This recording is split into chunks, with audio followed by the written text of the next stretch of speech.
Джековская саңарар. Билолақтар біреме уан бір час. Говорит Якутск. Якутское время 11 часов.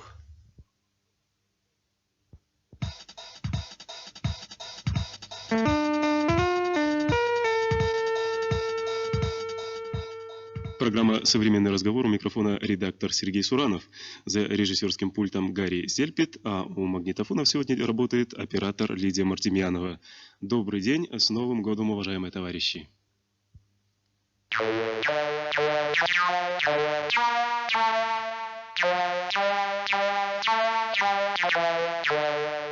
Кроме названной мною бригады, эту передачу сегодня подготовили наши корреспонденты Елена Разина, Леонид Горбач и Виталий Недошитов. Они работают в городах Алдан и Мирный. В течение часа мы ожидаем их включения с сообщениями на самые разные темы и о производстве, и о встрече Нового года.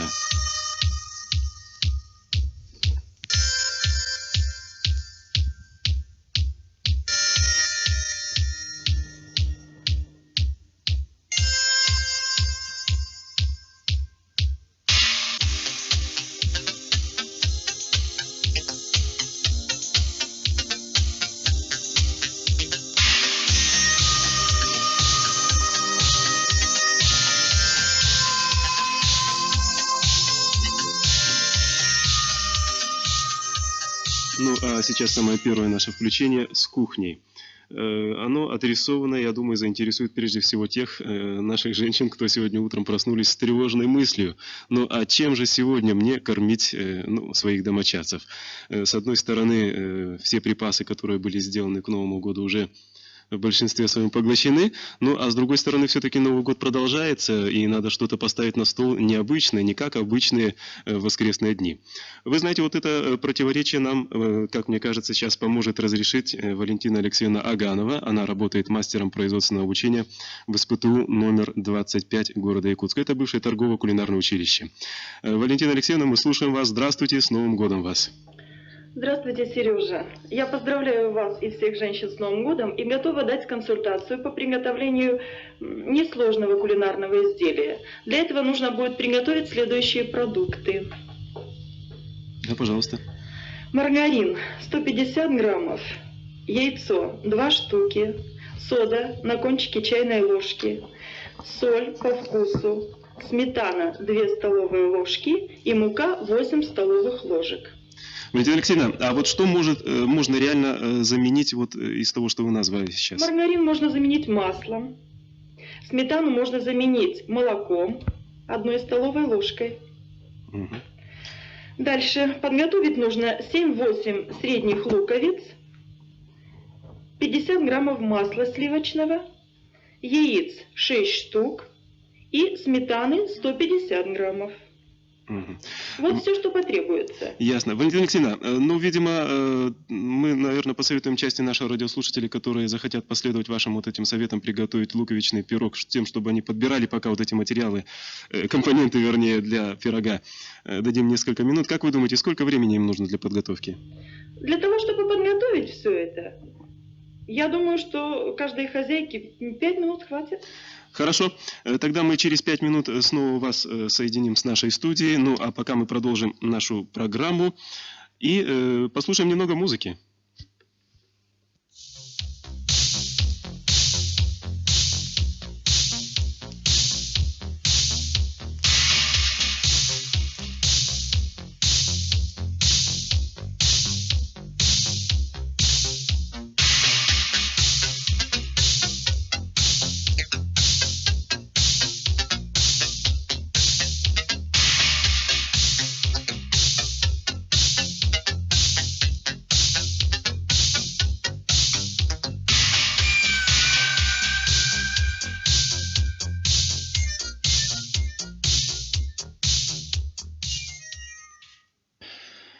Ну что же, вы знаете, товарищи, когда накануне Нового года мы выступили вот с таким предложением делать программу «Современный разговор», то сразу самый первый вопрос, который нам задали: а о чем вы будете там говорить?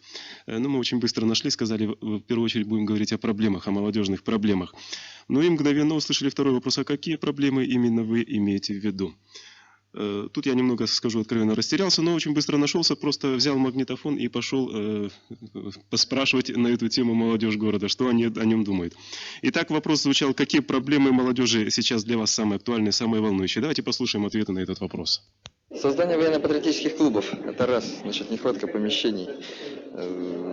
Желающих энтузиастов очень много. Потом работа неформальных объединений. Все упирается в материально-техническую базу. Энтузиастов, в принципе, работать хоть отбавляй. Проблема с помещениями. Дело в том, что даже находя какие-то, в общем-то, помещения, мы всегда упираемся в бюрократические рогатки. Не находим, так сказать, ответа вышестоящих наших органов. Самые острые. Проблемы досуга, наверное, как всегда у нас. Ну, кроме этого, и жилищные, конечно, которые сейчас решаются посредством строительства МЖК. Вот. Ну и, в общем-то, проблем много. Я хочу сказать, если, например, по своей организации, да, имеется в виду, я работаю в объединении промтовары, у нас, значит, проблема стоит с молодежным магазином. В общем-то, я считаю, что эта проблема, значит, в общем-то, на первом плане, если взять по нашей организации, потому что это, как сказать, обеспечение молодежи товарами молодежными, современными модными товарами. У нас по молодежи, я считаю, да? Ну, я бы сказала, в общем, мы переходим с января на хозрасчет. То есть сейчас стоит проблема об экономическом воспитании молодежи. Потому что, в общем, я работаю в Пищеторге, да, к нам приходят девочки, они очень много несовершеннолетних работает тоже. Самые такие неясные представления. В общем, девочки, они приходят молодые, 70-72 год, да, они еще учатся в ШРМ, в школе рабочей молодежи. Вот. А сейчас, значит, нужно уже ставить как-то вопрос о изучении именно экономических знаний. Проблема молодежи — это очень много, это жилье. Особенно вот как я работаю на строительстве, и у нас очень много молодежи, и очень трудно с жильем. Потом еще вот досуг в вечернее время. Особенно спортзалы. Ну, я полностью согласен с Сергеем. Жилье, досуг, организация досуга, значит, это основные проблемы молодежи. У нас наоборот, вот в школе трудно пробиться, но спортзалы пустуют. Вот у нас было заседание, значит, бюро Ярославского райкома, и первый секретарь райкома Котов Олег сказал следующее, говорит, мы, значит, проехали по 5, по-моему, спортзалам, и только в одном спортзале занимались школьники, значит.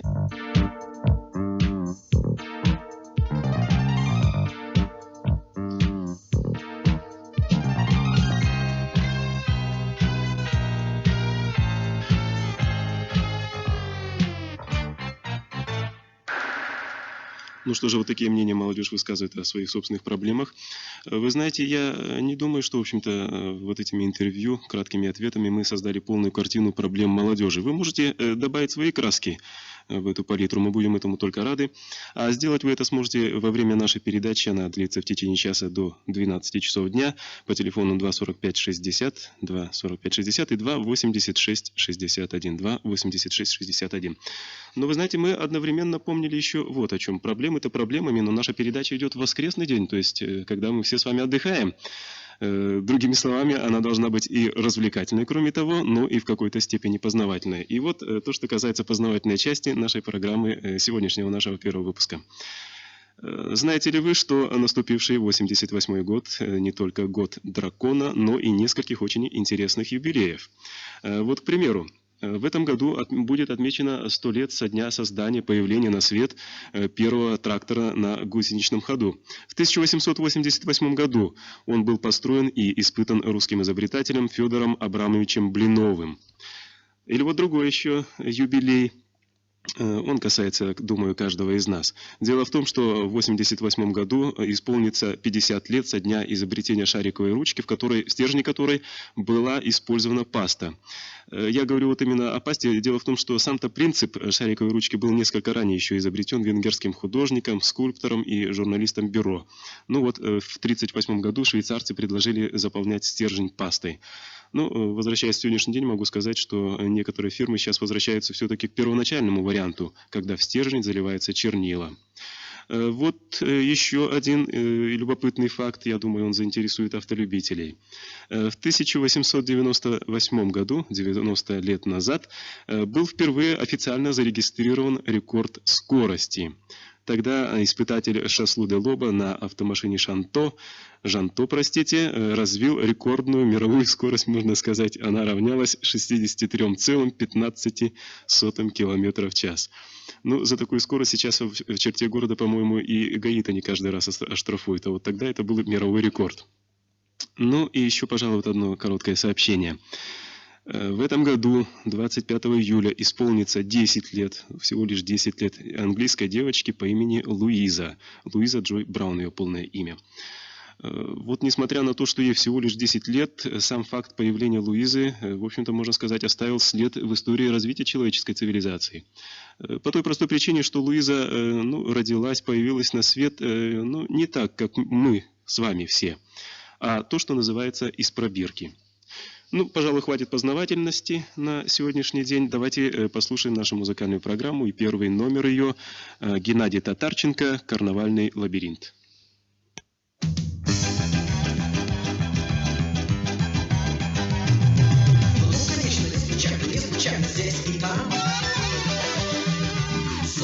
Суматоха, шум и гам. В этот вечер каждый весел и влюблен.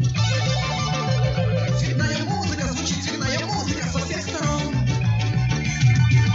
Холодильник, оригинальный гулливеры ходятся. Всех собрал прекрасный расписной цветастый карнавал. Пусть карнавал шумит и манит, как магнит, огней масок лабиринт. Летит карнавал и кружится, сверкает, как будто жар птица. Здесь царствует песня и смех, здесь радости хватит на всех. Летит карнавал и кружится, сверкает, как будто жар птица. Пройду лабиринт золотой, мне так хорошо вдвоем с тобой. Кто налево, кто направо, словно дети, кто куда. Так приятно снова в детстве очутиться иногда. Карусели и качели и шары. Но мы запомнили мотив такой бесхитростной простой игры. Непременно должен каждый, хотя бы раз в году позабыть заботы, все воспринимая как игру. Пусть карнавал шумит и манит, как магнит, огней улыбок масса ловит. Летит карнавал и кружится, сверкает, как будто жар птица. Здесь царствует песня и смех, здесь радости хватит на всех. Летит карнавал и кружится, сверкает, как будто жар птица. Пройду лабиринт золотой, мне так хорошо вдвоем с тобой.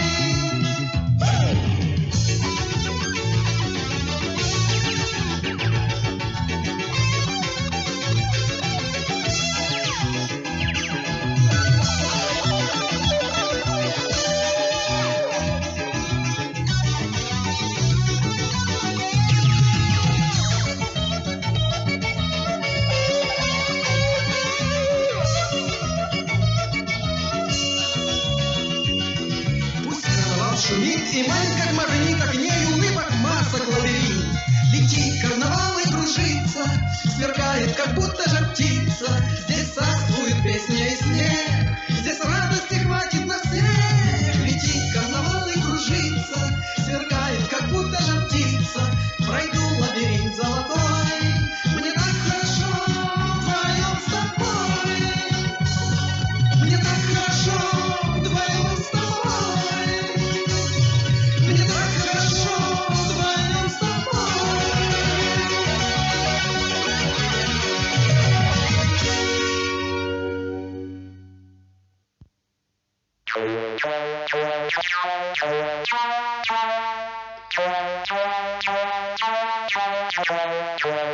Вы слушаете программу «Современный разговор». Но сейчас я вновь предлагаю вернуться на кухню. Оговоренное время уже истекло. И я думаю, что те из наших радиослушателей, кто в течение этого часа хочет получить готовым, пышущим, так сказать, с пылу с жару пирог, луковый пирог, приготовили те компоненты, о которых говорила наш консультант Валентина Алексеевна Аганова. Валентина Алексеевна, мы слушаем, что теперь с ними делать дальше, с этими компонентами. Подготовленные продукты для теста, для фарша и для омлетной массы. Маргарин следует растопить, добавить яйцо, сметану, муку, соду и соль. Приготовить тесто. Я повторяю еще раз. Маргарин нужно будет растопить, добавить яйцо, сметану, соль, соду и муку. И потом с этим тестом что мы будем делать? Видимо, через какое-то время вновь включимся, да? Да, вы потом еще раз включитесь. Ага. Фарш приготовить нужно следующим образом. Лук нарезать соломкой и обжарить на сливочном масле. Слегка обжарить. Омлетную массу подготавливают 6 штук яиц по ложке. Разбивают, добавляют сметану, взбивают, соль.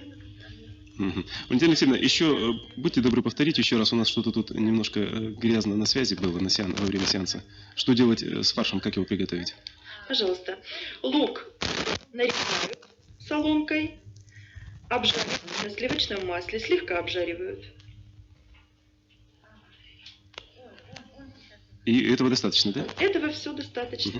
Валентина Алексеевна, вот как вам кажется, вот даже самой молодой неопытной домохозяйке, сколько примерно времени понадобится для того, чтобы подготовить вот то, что вы сказали? Для того, чтобы все подготовить, нужно будет минут 15.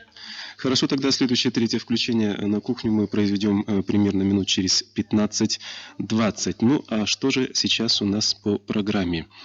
Вы знаете, вот что у нас мы сейчас хотим провести. Мы условно называем это голосованием. Дело в том, что вот те рецепты, которые мы будем предлагать вам в наших передачах, вот то, что один из примеров, который сегодня слышите, будет примерно каким образом, на кого мы рассчитываем их. Что это молодая домохозяйка или, может быть, человек, который очень хочет научиться готовить, но рядом с ним сейчас нет какого-то опытного консультанта. То есть мы, в общем-то, не претендуем на то, что мы будем готовить с вами нечто экстравагантное, пригодное лишь только для праздничного стола. Но у нас тут, естественно, возникали разногласия, потому что группа, которая готовит эту передачу, разную степень кулинарной подготовки имеет. Это совершенно естественно. А вот как поступить, как быть на самом деле? Мы, знаете, решили провести голосование. Каким образом? Сейчас прозвучит одно музыкальное произведение, во время которого вам нужно будет позвонить по 2 телефонам, номера их я вам сейчас назову. Каким образом? Значит, по первому телефону будут звонить те, кто согласны с тем, что наиболее простой должен быть, но в то же время какой-то оригинальный рецепт. А по другому телефону будут звонить только те, которые считают, что нужно что-то такое экстравагантное, особо праздничное, вот рецепты нам какие давать. Для того, чтобы вы проголосовали, не нужно по телефону ничего не говорить. Нужно просто дождаться, когда у нас в студии наши помощницы поднимут и опустят телефонную трубку. Это будет означать, что ваш телефонный звонок зафиксирован, ваш голос учтен. Кажется, ясно, да? Итак, запомните номера телефонов. Те, кто согласны на простые рецепты, считают, что они более необходимы из простых компонентов, будут звонить по телефону 245-60, а те, кто считают, так сказать, напротив, что нужно что-то экстравагантное, звонят по телефону 286-61. Ну, пока вы будете нам звонить, мы позвоним сейчас с Сан-Ремо. В общем-то, эта шутка такая, знаете, она родилась в связи с тем, что... Так, ну что, давайте слушаем. «Алло, Сан-Ремо» называется музыкальное произведение.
Ну что же, итоги голосования я доведу до вашего сведения, как говорят на собраниях, чуть позднее, потому что сейчас нам нужно торопиться, на связь вышел наш Алдан.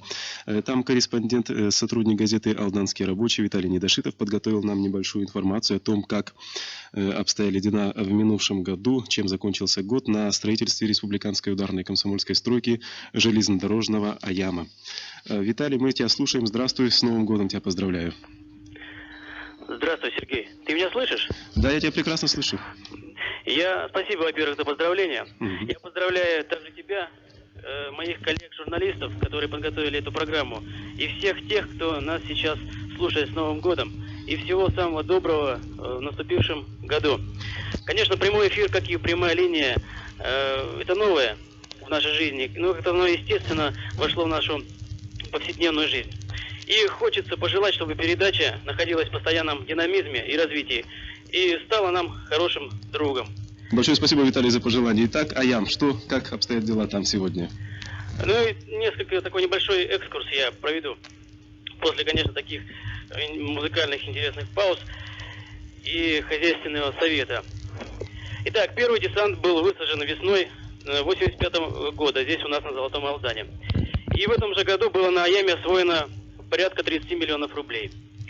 Возникли за эти годы, вот за два этих года, включая, конечно же, и вот 88 год, возникли два поселка, в котором разместились 7 подразделений транспортных строителей. Это поселки Солнечные, здесь недалеко от Алдана, и возле Томота поселок Синегорье.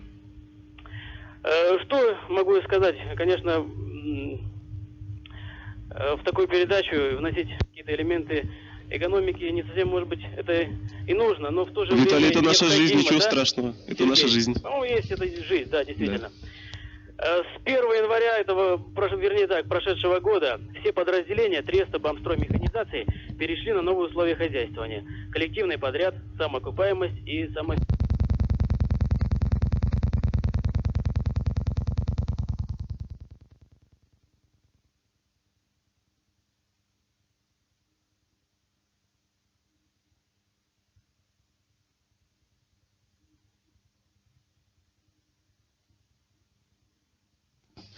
Ну вот у нас небольшая накладочка проходит в связи с Алданом. Пока Альбина Данилова, наш помощник, восстанавливает связь, я сообщу вам те итоги голосования, которые мы провели. Итак, за то, чтобы мы передавали рецепты наиболее, так сказать, сложных в приготовлении, в компонентах блюд, проголосовало 19 человек, а вот наше предложение о том, чтобы были как можно более простые, но в то же время оригинальные рецепты, за это проголосовал 21 человек. Ну, как я, например, лично сам истолковываю два этих пожелания. Я думаю, что здесь нам нужно будет поступить очень просто.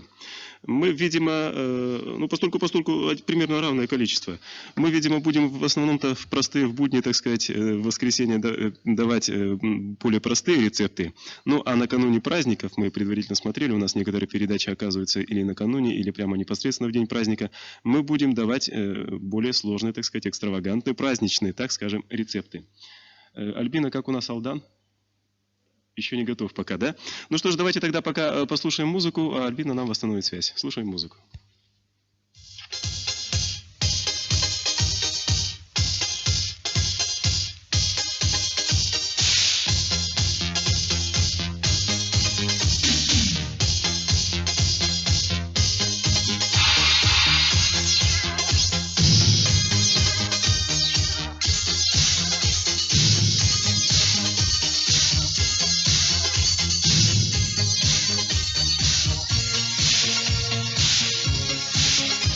Ну вот мне дают знак, что, оказывается, ни Альбина Данилова, ни междугородная телефонная станция виноваты в том, что Алдан у нас ушел со связи, а я сам в этом виновен.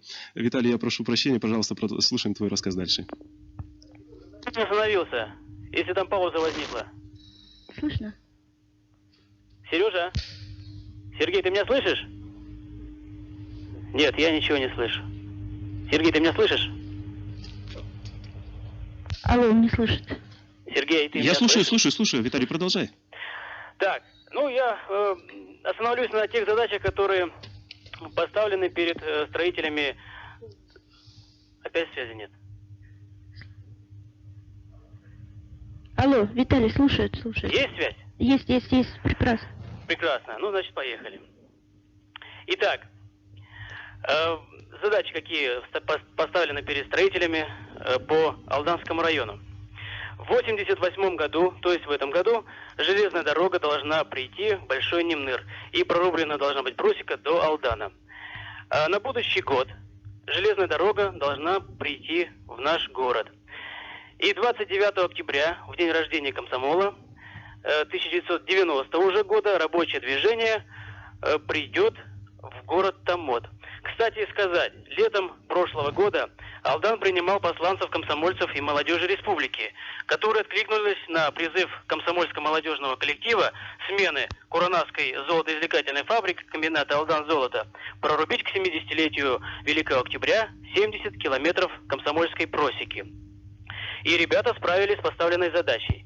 Нынешним летом мы снова ждем добровольцев. И районный комитет комсомола уже сейчас ведет подготовительную работу для встречи отрядов республики. Ты знаешь, Виталий, мне очень важно было услышать именно эту информацию, потому что было очень много нареканий на то, как принимали комсомольцев нашей республики на вашем участке. Говори. Очень приятно, что конечно, это издержки они были. Дело, в общем-то, новое для... Алло, Лена, пусть остановится. Такое количество, более 300 человек работало прошлым летом у нас здесь. Думаю, что не меньшее количество приедет и нынешним летом. Что еще хотелось бы сказать? Останавливаясь не только на вопросах экономики, но и на вопросах социального развития поселков транспортных строителей. Сейчас здесь полным ходом и действительно полным ходом ведется строительство жилья. В новом году, вот накануне буквально Нового года, справили новоселье много семей аямовцев. Построены детские сады, магазины, школы, даже есть баньки. И развивается тепличное хозяйство. Кстати, в школе поселке Солнечный открыт дисплейный класс. Первый в нашем районе. Ну и наверняка и в республике тоже первый. Ребята старших классов ежедневно работают с компьютерной техникой, составляют программы, ведут деловые игры. Ну что же, очень приятно слышать, что социальное обустройство на Аяме продолжается, и временные поселки, которые так назывались, наверное, более-менее принимают обжитой вид. Виталий, большое спасибо тебе за рассказ. Еще раз с Новым годом тебя поздравляю, и большое спасибо за участие в нашей передаче. Ну, а я сейчас хотел бы продолжить вот тему участия комсомольцев нашей республики в строительстве Амуро-Якутской железнодорожной магистрали. Мы с вами сейчас послушаем две записи. Они сделаны на очередном декабрьском пленуме Якутского городского комитета комсомола. Ну, вот для начала, что ли, чтобы познакомить, напомнить, может быть, вам те трудности, о которых там шла речь, мы сейчас послушаем выступление на этой конференции командира одного из таких отрядов Анатолия Зиха. Пожалуйста, слушаем его выступление. Ну, хотелось бы немного рассказать о том, как все это происходило. И чтобы те нюансы, которые имели место, не повторялись больше в дальнейшем при формировании подобных отрядов. Во-первых, все это было сделано слишком наспех.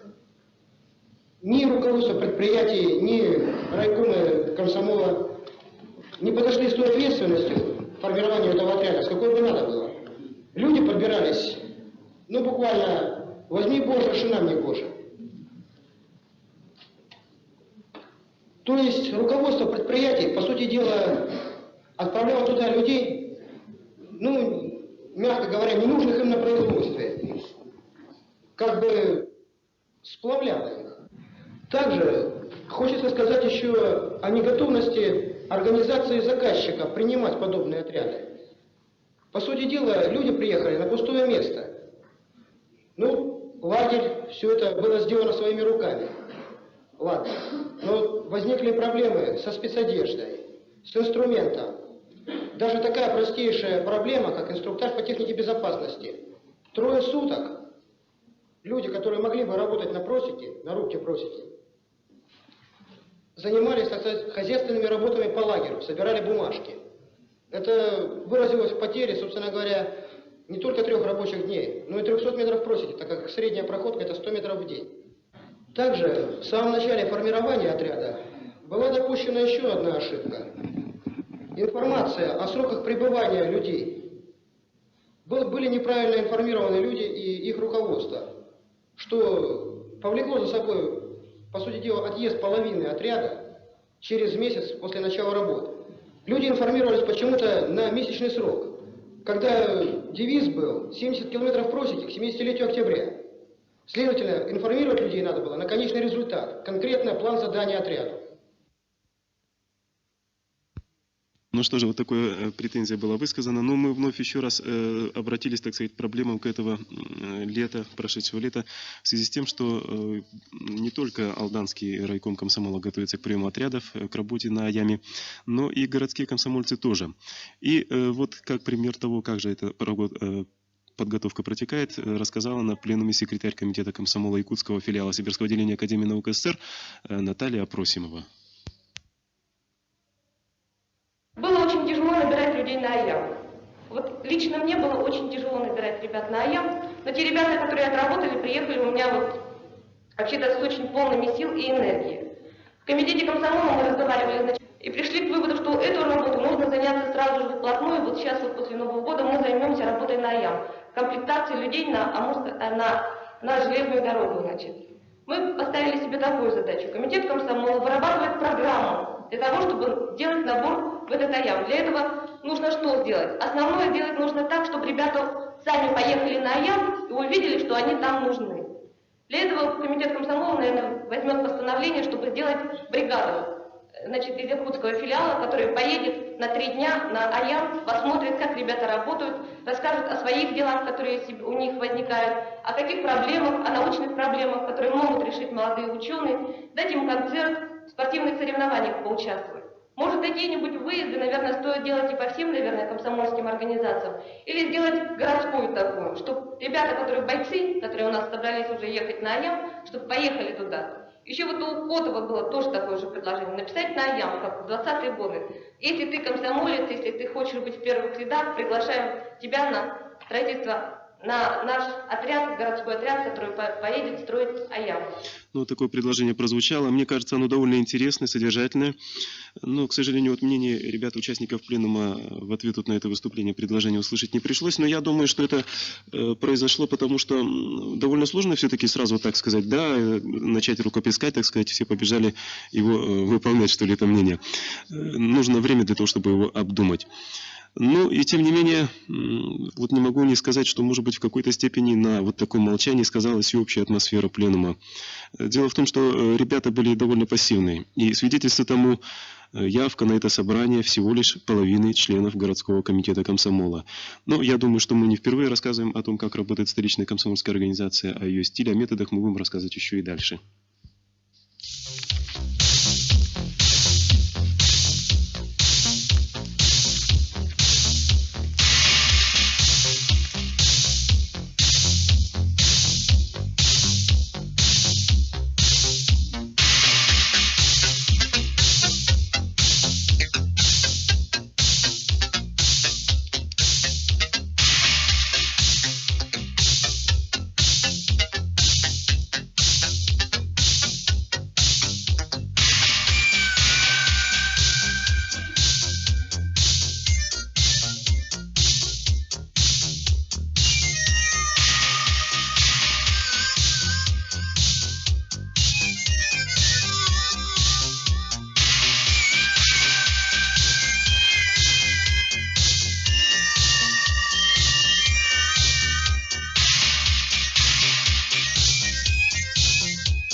Вы слушаете программу «Современный разговор».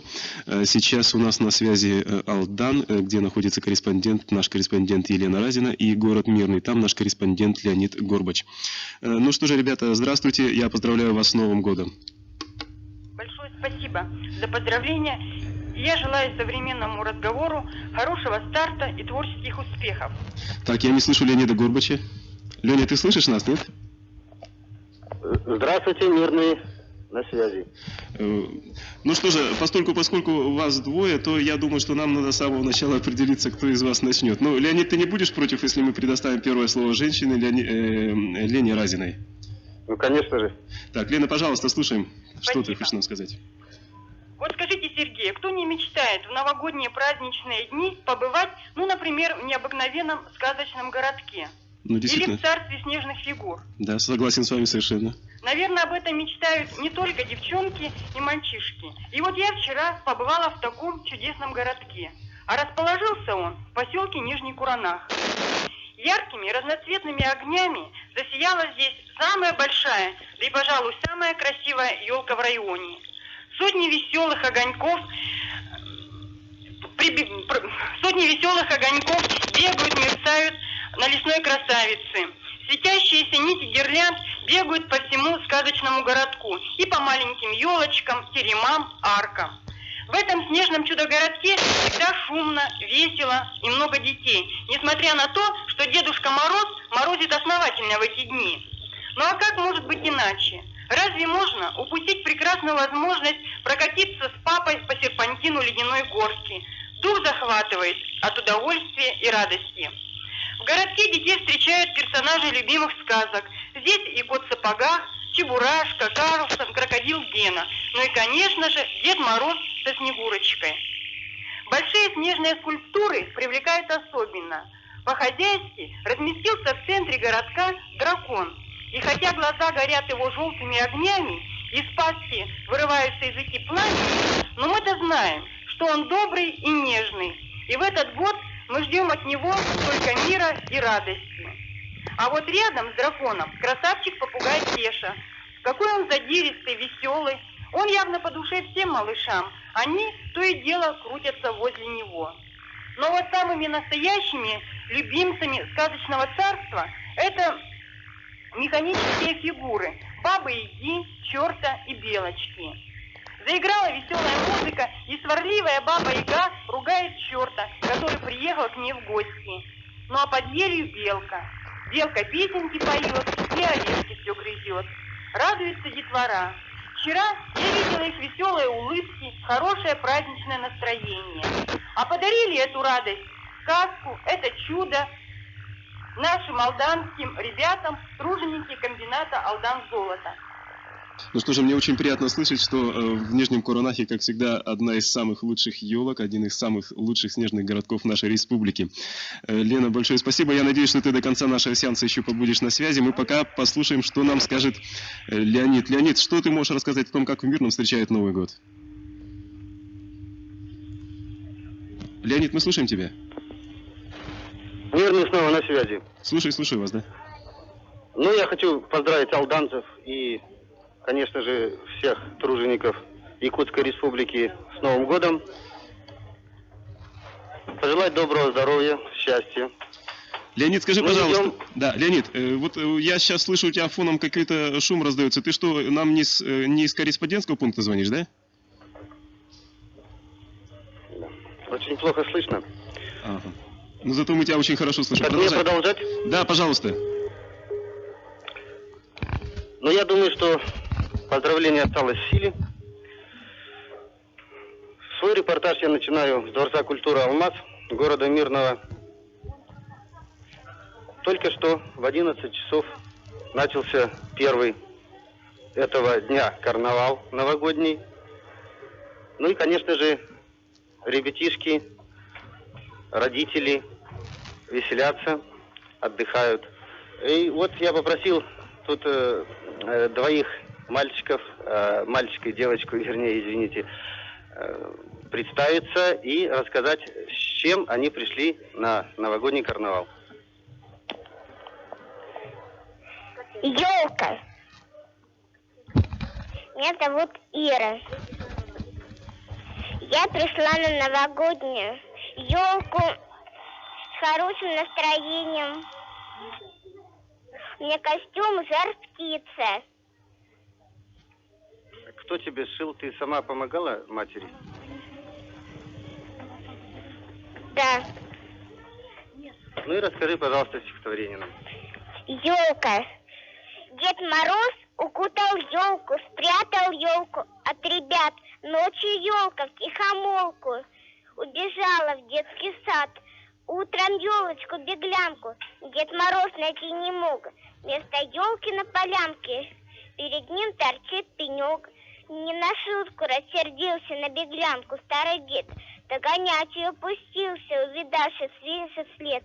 Далека была дорога, но шагая по следам, прямо к нашему порогу Дед Мороз явился сам. А у нас в саду веселье, пляшет дружный хоровод. Под молоденькую елку мы встречаем Новый год. Ну, а напарник этой замечательной нашей артистки, которая только что выступила в эфире, по-моему, из сказки Аладдина, да? У меня костюм волшебник. Ну и представься, пожалуйста. Меня зовут Игорь Лемашко. Ну, я думаю, что юные артисты просто волнуются, поэтому так долго выговаривают свое имя и фамилию. И что ты хочешь рассказать? Стишок. Ну, давай. Называется стихотворение Дед Мороз. Шел по лесу Дед Мороз, мимо елок и берез, мимо просек, мимо пней. Шел по лесу 8 дней, по гору проходил, елки в бусы нарядил. В эту ночь под Новый год он ребятам их несет. На поляне тишина, светит желтая луна. Все деревья в серебре, зайцы пляшут на горе. На пруду сверкает лед, наступает Новый год. Ну, спасибо. Ну, как мы знаем, что, в общем-то, Дед Мороз бывает не один.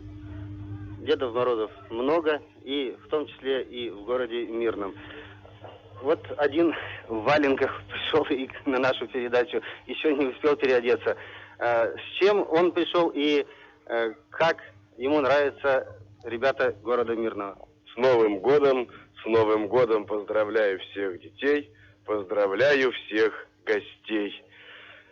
Мирнинские ребятишки, наверное, самые веселые во всей Якутии, потому что приходят они задолго до начала елки, за час, за полтора, переодеваются в свои красочные маскарадные костюмы и разбегаются по 3 из наших елок, которые стоят во дворце. Ну, а когда начинается представление под елкой после спектакля дневного, который называется «Зимняя сказка», тут удержу нет ни для фантазии, ни для их ловкости. Идут игры, загадки сыплются прям как из мешка, стихотворения, пляски, обыгрывание своих маскарадных костюмов.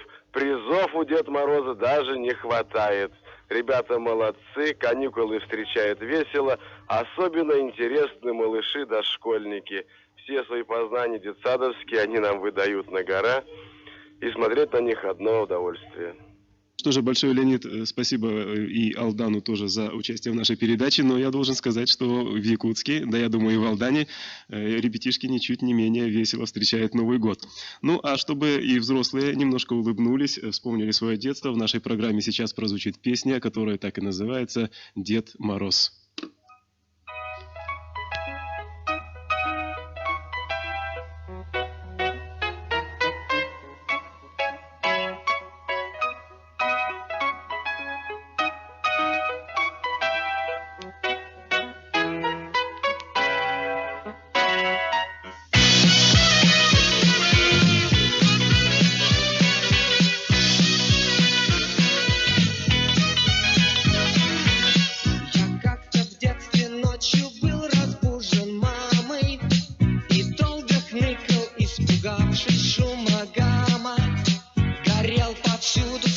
Гремел сервиз в буфете, водили хороводы взрослые и дети.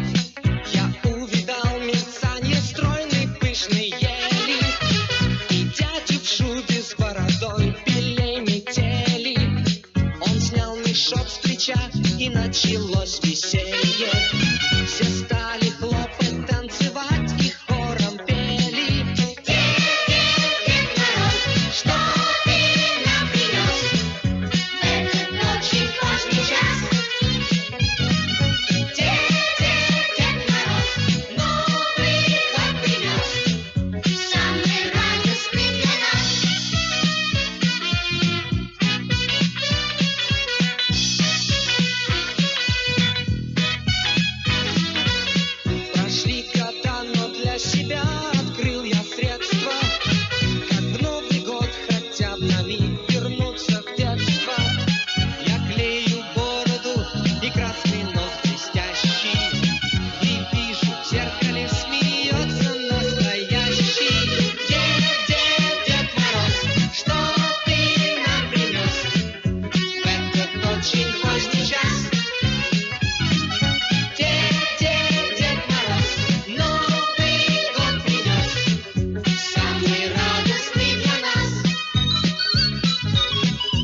Все быстрей кружится мир.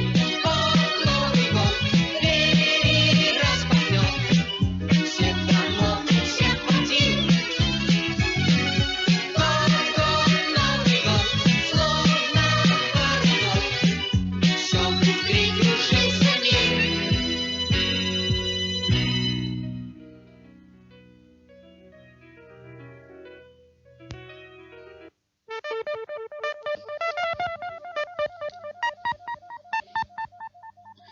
Вы слушаете программу «Современный разговор». У микрофона редактор Сергей Суранов, за пультом режиссер Гарри Зербит, у магнитофонов дежурит Лидия Мартемьянова.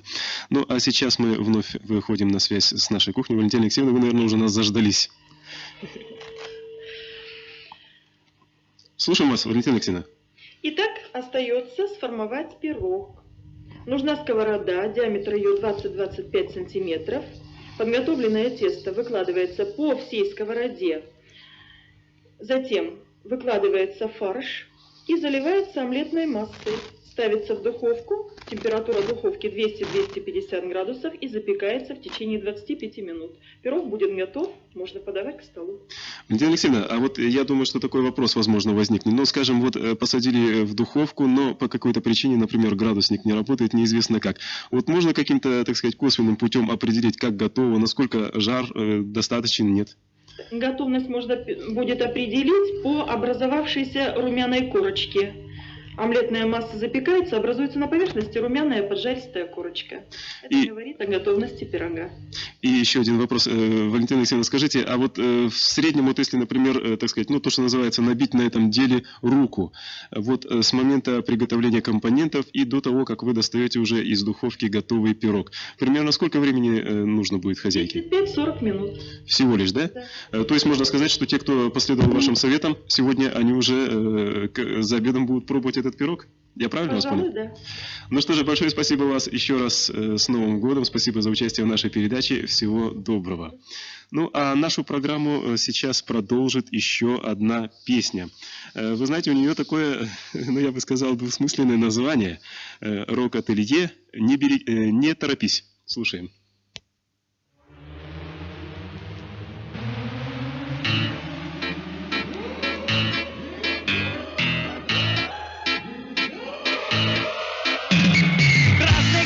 Запорожца нет, и в музеях не отыщешь след. Сам себе не рад, слишком мелковат, с виду без достоинств и примет. Он желания ваши исполнял, Жигули и Волги обгонял. Заработал стресс, вот и весь прогресс. Хорошо, что руль не потерял.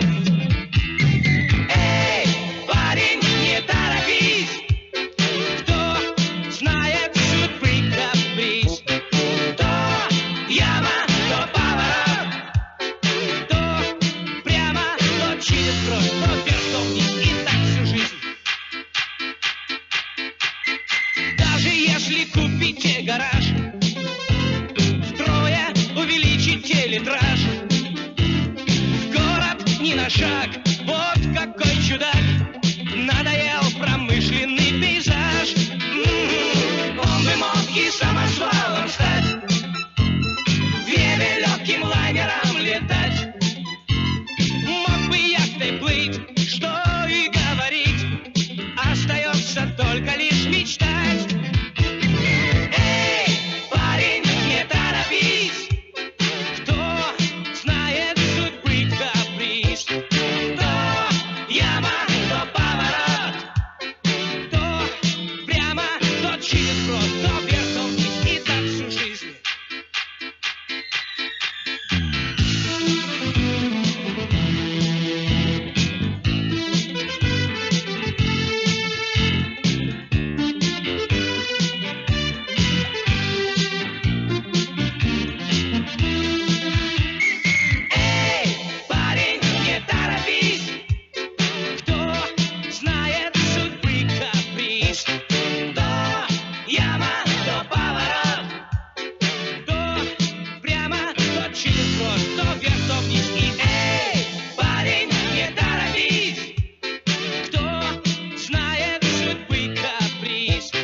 остановись, исчез асфальт, звенит от ветра даль. Не торопись, остановись и оглянись. Искрится снег, как музыка во сне. Искрится снег, как музыка во сне. Группа «Рок-ателье» принимает активное участие в борьбе за безопасность движения на дорогах нашей страны. Вы тоже можете внести свой вклад в это нужное государственное дело, исполнив вместе с нами припев песни о стареньком запорожце. Эй!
В Якутске 11 часов 54 минуты, 6 минут нам осталось быть в эфире, а за это время, так сказать, вопреки советам «Рок-ателье», надо немножко поторопиться с тем, чтобы рассказать о том, о чем же пойдет речь в следующей нашей передаче.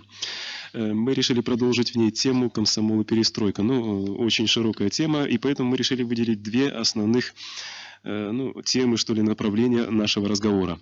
О том, как должны участвовать комитеты комсомола, предприятия, организации, городские, районные в заключении коллективных договоров. Это одна тема. И о том, как должны строить свои взаимоотношения комитеты комсомола первичных комсомольских организаций, райкомов и горкомов с неформальными объединениями молодежи. Это вторая тема. Вот, правда, я тут сказал в обоих случаях «должны». Но это не совсем, конечно же, верно, потому что о том, как должны строиться эти взаимоотношения, вы все прекрасно знаете без нашей передачи. А мы же пойдем рассказывать, вернее, будем о том, как можно, как происходит это становление взаимоотношений, какие есть сложности, а какой положительный опыт есть в этом деле. Несколько слов о форме, как это будет происходить все. Мы предполагаем пригласить сюда вот к нам в студию первых секретарей Ярославского и Октябрьского райкомов комсомола, а также второго секретаря городского комитета комсомола, который отвечает вот за эти вопросы. Они будут отвечать на вопросы, которые буду задавать им я. Но вот помню о том, что в анонсах, которые звучали в «Юности Севера», программы «Современный разговор», я обещал о том, что вы сможете задавать вопросы напрямую во время передачи. Я нисколько, так сказать, не отрекаюсь от этого обещания, это действительно можно будет сделать, но по телефонам, правда, вот, видимо, в течение января месяца этого сделать нельзя будет, чисто по техническим причинам. И мы решили поступить каким образом, чтобы ваши вопросы все-таки звучали в передаче. Во Дворце культуры и техники по улице Дзержинского мы установим свободный микрофон. То есть любой из вас, кто хочет высказаться именно по этим вопросам, вы сможете подойти к 11 часам в следующее воскресенье в Красный холл и задать этот вопрос. А пока я хочу ответить на тот вопрос, который прозвучал сегодня, из тех, на которые я уже могу ответить. Товарищ один поинтересовался, будет ли играть команда «Монтажник» в первой лиге. Несмотря на то, что наша передача, в общем-то, новогодняя, я все-таки не Дед Мороз и не берусь предсказывать о том, будет это или нет. Хотя, насколько я знаю, там организационных сложностей очень много. Что же, давайте мы простимся с вами до следующего воскресенья. И мы будем очень надеяться на то, что многие из вас придут в Красный холл Дворца культуры и техники в следующее воскресенье к 11 часам.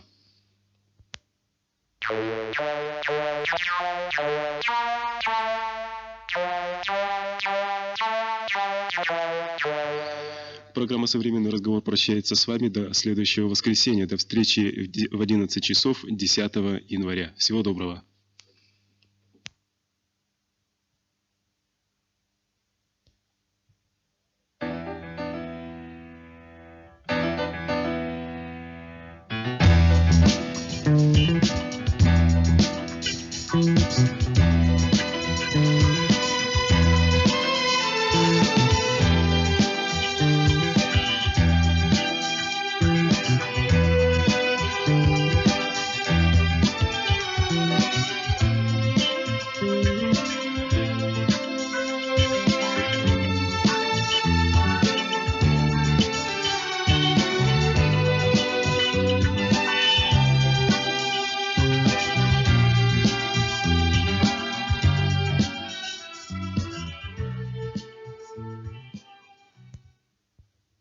Жекускай саңарар, 12 часта Москва берелернестен.